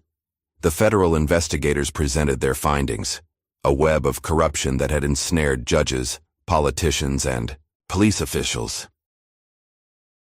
Throughout it all, Elijah sat quietly, his breathing labored but his eyes clear. Nia had moved to sit beside him, her small hand clutching his, her presence giving him strength to endure. Finally, Jordan called his last witness. Your Honor, I'd like to call Nia Carter to the stand. The little girl squeezed her father's hand once more before walking to the witness box. At 8 years old, she barely reached the microphone, but her voice rang clear and strong. My daddy is not a bad man, she began, her eyes fixed on Judge Thompson. He's a hero who saved people from fires. While he was saving them, bad men hurt his friend and then told lies about my daddy. She held up her drawings, dozens of them, chronicling 8 years of separation, love, and unwavering faith. I drew these so people would see the truth. See my daddy the way I see him. Her voice wavered slightly. They took my daddy away when I was a baby. I never got to feel him hug me until last week, but even without hugs, he was always my hero. He wrote me letters telling me to be brave, to believe in the truth, and I did, and now everyone knows he was innocent. There wasn't a dry eye in the courtroom. Even the court reporter had to pause to wipe her tears. Judge Thompson cleared his throat. Ms. Carter, how did you know your father was innocent when everyone else believed he was guilty? Nia's answer was immediate and pure. Because heroes don't do bad things. My daddy was a firefighter. He saved people. Saving people is the opposite of hurting them. And Daddy always told me in his letters that the truth is like light. It finds a way to shine through even the smallest cracks. She turned to where Charles Palmer sat. You tried to bury the truth under lots of lies. But lies are like darkness, and truth is like light. And light always wins against the dark. The wisdom of a child, untainted by cynicism or fear, fell like a judgment on everyone who had participated in the corruption. Judge Thompson sat quietly for a long moment after Nia returned to her father's side. Finally, he spoke. 8 years ago, I failed in my duty as a judge. I allowed money and influence to corrupt justice. I watched an innocent man go to prison while the guilty walked free. Today, I have a chance to right that wrong. He turned to face Elijah directly. Mr. Carter, this court finds that your conviction was obtained through corruption, false testimony, and fabricated evidence. In light of the overwhelming proof of your innocence, all charges against you are hereby vacated. The judge's gavel fell with a crack that echoed through the courtroom. You are a free man, Mr. Carter. The court offers its deepest apologies for the years stolen from you and your family. The courtroom erupted in cheers and applause. The firefighters stood as one, saluting their vindicated brother. Reporters rushed for the doors, eager to break the story. But at the center of it all, a family reunited. Nia threw herself into her father's arms as Monica knelt beside them, all three holding each other as 8 years of separation finally ended. I never stopped believing, Daddy, Nia whispered against his chest. You were my light, baby girl, Elijah replied, his voice thick with tears. You and your mama both. You kept me going when I wanted to give up. Charles Palmer was led away in handcuffs, his empire in ruins, his freedom forfeit. Detective Graves watched him go, then wheeled himself over to Elijah. Carter, he began, his voice breaking. I know I have no right to ask forgiveness. You told the truth in the end, Elijah interrupted quietly. That's what matters now. The firefighters approached next, led by Thomas Baker. We should have stood by you, Baker said, his voice heavy, with regret. We were cowards. Fear makes people do things they regret, Elijah replied, holding Nia closer. What matters is doing better now. As the courtroom slowly emptied, Jordan Hayes watched the scene with tired satisfaction. The truth had finally won. Justice had finally prevailed. But the cost had been devastating. 8 years of a man's life, a child growing up without her father, a family fractured by lies. Dr. Maxwell approached quietly, checking Elijah's oxygen levels. Her expression was worried, but she said nothing. Everyone knew this victory, though sweet might be brief. The cancer hadn't stopped advancing just because justice had finally arrived, but for now, in this moment, none of that mattered. A father held his daughter, while his wife embraced them both. A little girl's faith had helped expose corruption that had poisoned an entire city. Truth had finally found its way through the cracks, just as Elijah had taught his daughter it would. The morning sun streamed through the courthouse windows, bathing the reunited family in warm light. Nia's drawings scattered around them told their story, a story of love stronger than lies, of faith outlasting corruption, of light ultimately defeating darkness. Outside, reporters clamored for statements and cameras flashed. The city would never be the same. The Palmer corruption scandal would lead to investigations, resignations, and reforms. But inside the courtroom, a father simply held his daughter, finally free to love her without bars or guilt between them. "Ready to go home?" Monica asked softly. Elijah looked at his wife and daughter, tears shining in his eyes. "I've been ready for 8 years." Together they left the courtroom, not as a convicted man and his family, but as a father, mother, and daughter united in truth and vindication. The truth had finally won its long battle against lies, proving that even the most carefully constructed deception cannot stand against the pure, unwavering faith of a child who never stopped believing in her father's innocence. The morning after Elijah's release dawned clear and bright, sunlight streaming through the windows of Monica's apartment. The space felt different now. No longer a home missing its heart, but a place where a family could finally heal together. Elijah sat in the living room, taking in the changes 8 years had brought. New furniture, different paint colors, but most striking were the walls covered in Nia's artwork. Hundreds of drawings chronicled his absence, each one a message of love and faith sent through prison walls. "This is where I do my homework," Nia explained, giving him the grand tour from his wheelchair. "And here's where I keep all my art supplies. Mom got me special pencils for Christmas." Her excitement at showing her father every detail of her life made his heart ache with joy and sadness. So many simple moments missed, so many milestones he'd only seen through letters and brief visits. Monica watched from the doorway, noting how Elijah's breath grew more labored with each passing hour. Dr. Maxwell had been clear. The cancer was aggressive, and freedom had come very late. But Monica kept her tears private, determined to make these last precious days count. "Tell me about this one," Elijah asked, pointing to a drawing of a firefighter carrying someone from a burning building. "That's from when you saved the Johnson twins," Nia said proudly. "Mom told me the story, how you went back into the fire even though everyone said it was too dangerous." Elijah smiled, remembering. "They were scared, hiding under their bed. Sometimes being brave means helping others find their courage. Like you did for me," Nia said, crawling carefully into his lap. "You helped me be brave while you were away."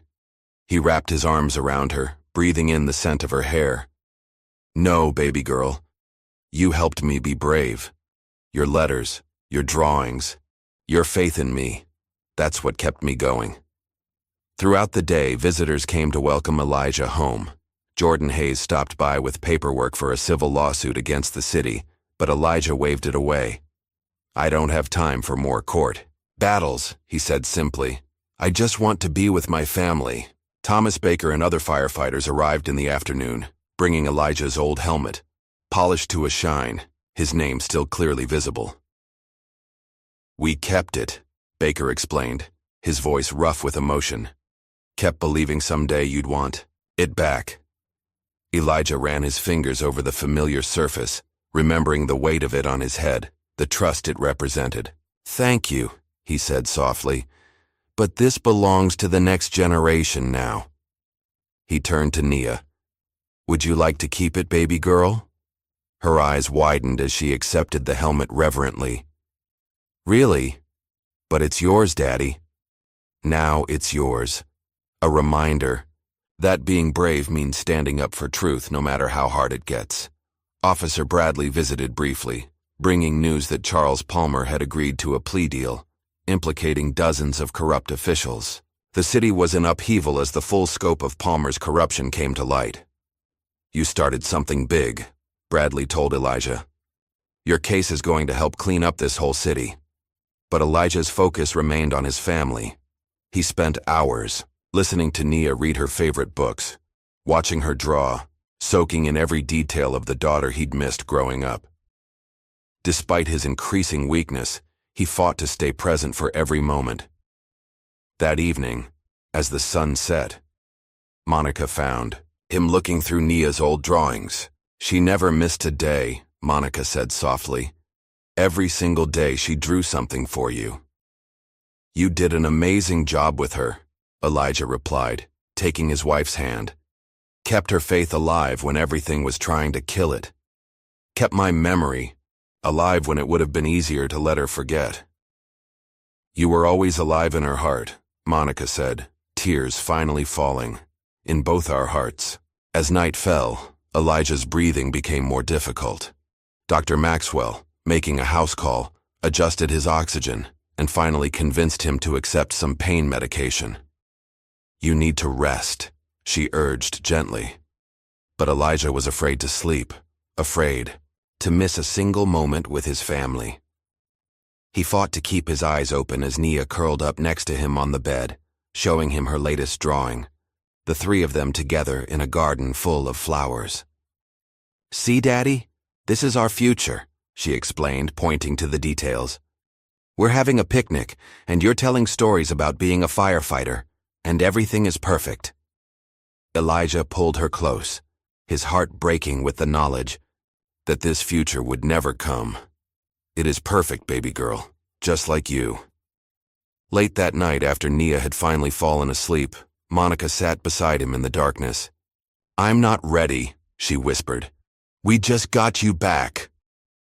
Listen to me, he said, his voice weak but urgent. You have to be strong for her. Help her understand that this isn't goodbye. It's just a different way of being together. How can I explain that to her when I don't understand it myself? Tell her to keep drawing. Tell her that every picture she creates is a moment we share together. Tell her that love doesn't die, it just changes form. The next few days passed in a blur of precious moments. Elijah grew weaker, but his spirit remained strong. He recorded videos for Nia, messages of love and guidance for future birthdays, graduations, all the milestones he would miss. Remember, baby girl, he said into the camera, whenever you miss me, just look at the moon. I'll be looking too, so we'll be seeing the same thing, just like we talked about in our letters. Friends continued visiting, but Elijah's world had narrowed to the infinite space between himself and his daughter. He memorized every detail, the way her nose crinkled when she laughed, how her tongue stuck out slightly when she concentrated on drawing, the precise shade of brown in her eyes. One evening, Nia climbed into bed beside him, careful not to disturb his oxygen tubes. Daddy, she asked quietly, are you scared? Of what, baby? Of going to heaven? Of leaving us? Elijah gathered his strength to answer. I'm not scared of heaven, but I am sad about leaving you and your mom. That's different from being scared.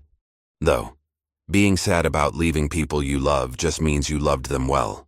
I'll miss you, she whispered, her small hand finding his. I'll miss you too, baby girl, but I'll always be watching over you. And you know what? What? Every time you're brave, every time you stand up for the truth like you did for me, I'll be right there with you, so proud I could burst. That night, as Nia slept peacefully beside him, Elijah felt a change coming. His breathing, already difficult, became more labored. Monica noticed immediately, her years of caring for him having attuned her to every shift in his condition. Should I call Dr. Maxwell? She asked, already reaching for the phone. No, he whispered. Just hold my other hand. Let me look at both my girls. Monica took his free hand, their fingers intertwining just as they had at their wedding at Nia's birth, at every important moment of their life together.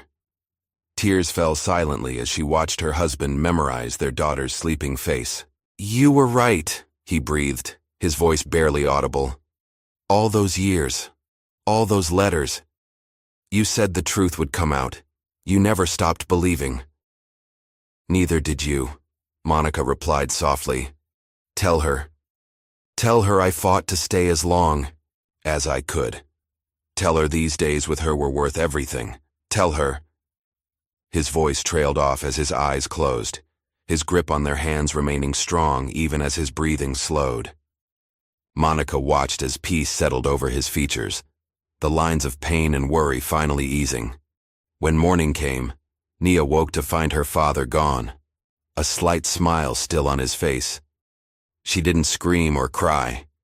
Instead, she got her sketchbook and began to draw. Her father not as he'd been in his last days, but as she would always remember him, strong, brave, and radiating love. The city turned out in force for Elijah Carter's funeral. The fire department gave him full honors, his casket carried on a fire truck, firefighters in dress uniforms lining the streets, bagpipes playing Amazing Grace. Nia walked behind the casket, wearing her yellow dress, holding her mother's hand. She carried her father's helmet and a final drawing, one showing him in his firefighter gear, ascending a ladder that reached into the clouds. The investigation into Palmer's corruption continued, leading to dozens of arrests and reforms. But for Nia, justice had already been served. Her father had died a free man, vindicated in the eyes of the law and the city he had served. Years passed, and Nia grew into a young woman who carried her father's spirit of justice. She excelled in school, her artistic talent evolving into a powerful tool for storytelling. But it was her passion for justice that truly defined her path. On her first day of law school, Nia pinned her father's firefighter badge to her lapel. As she stood before her classroom, presenting her first case study, she pulled out a worn piece of paper, one of her childhood drawings. "This is why I want to be a lawyer," she explained. "Because 8 years ago, a little girl's drawings helped expose corruption and free an innocent man. That man was my father, and he taught me that truth is like light. It always finds a way through the darkness." Her first case as a lawyer involved another wrongfully convicted man. As she stood in the courtroom, she felt her father's presence, heard his voice in her memory. Sometimes being brave means helping others find their courage. The courtroom looked different from this side of the bar, but Nia's faith in justice remained as pure as it had been when she sat drawing pictures of her father's innocence. She carried that same determination into every case, becoming known as a fierce advocate for the wrongfully convicted. On her office wall hung her father's helmet, alongside her favorite childhood drawing, the one of them holding hands in a garden. Below it, she kept a quote from one of his letters. "The truth may be buried, but it never dies. It grows like a seed in darkness, always reaching for the light." Monica watched her daughter's success with pride and a touch of bittersweet joy. Elijah would have been so proud of the woman Nia had become. Sometimes, on clear nights, she would find Nia on the balcony, looking up at the moon, and know she was sharing another moment with her father. The city changed in the wake of the Palmer scandal. New oversight committees were formed, corrupt officials were removed, and the fire department established a scholarship in Elijah Carter's name for children of firefighters. But his most lasting legacy lived in his daughter. Nia Carter became a beacon of hope for families fighting wrongful convictions. Her childhood drawings, which had helped expose corruption, became a symbol of the power of unwavering faith in the face of injustice. Every time she won a case, every time she helped free an innocent person, Nia would look up at her father's helmet and whisper, "This one's for you, Daddy." And somewhere she knew he was watching, just as proud as he'd promised he would be, his love shining down like moonlight, guiding her path as she carried forward his legacy of courage, truth, and unwavering faith in justice. 10 years after Elijah's death, Nia stood before a group of law students sharing her story. "My father taught me that being brave isn't about not being scared," she told them. "It's about standing up for what's right, even when you're terrified. It's about believing in the truth, even when lies seem stronger." She held up one of her childhood drawings, faded now, but still powerful. This is how a little girl's faith helped expose corruption and free an innocent man. Never underestimate the power of truth, no matter how small its voice might seem. As she left the lecture hall, she paused to look up at the moon. full and bright in the evening sky. "Love you, Daddy," she whispered, touching the firefighter's badge she still wore every day.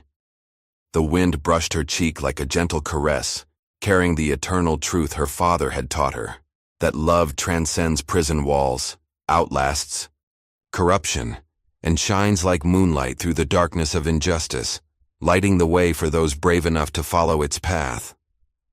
What would you do to expose the truth? How far would you go to protect someone you love? If this story touched your heart, make sure to like and subscribe for more powerful tales of justice, redemption, and the unbreakable bonds between fathers and daughters. Leave a comment below sharing your thoughts on Nia's incredible journey, from a child with crayons to a force for justice.